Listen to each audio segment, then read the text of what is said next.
اعوذ باللہ من الشیطان الرجیم بسم اللہ الرحمن الرحیم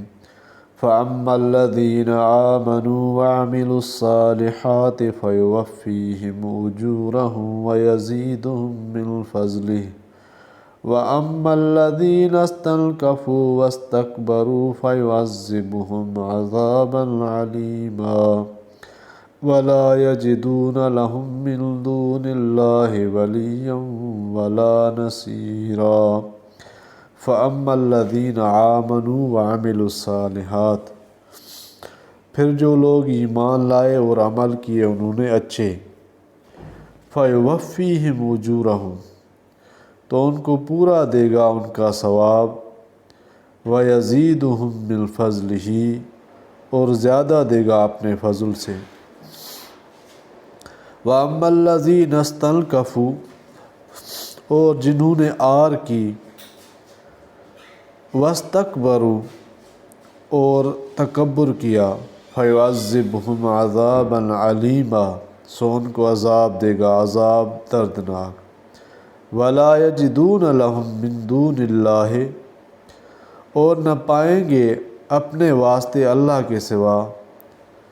وَلِيًّا وَلَا نَصِيرًا کوئی حمایتی اور نہ مددگار۔ علامہ شبیر احمد عثمانی رحمہ اللہ نے اس کی تفسیر کچھ یوں کی ہے کہ یعنی جو شخص اللہ تعالیٰ کی بندگی سے ناک چڑھائے گا اور سرکشی کرے گا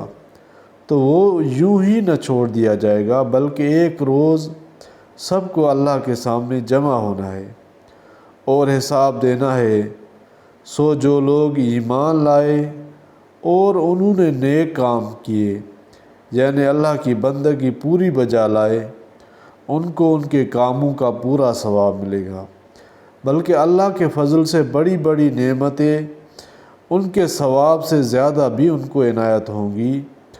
اور جنہوں نے اللہ تعالیٰ کی بندگی سے ناک چڑھائی اور سرکشی کی وہ عذاب عظیم میں گرفتار ہوں گے، اور کوئی ان کا خیر خواہ اور مددگار نہ ہوگا، جن کو اللہ کی بندگی میں شریک کر کے عذاب میں پڑے وہ بھی کام نہ آئیں گے۔ سو اب نصارہ خوب سمجھ لیں کہ ان دونوں صورتوں میں سے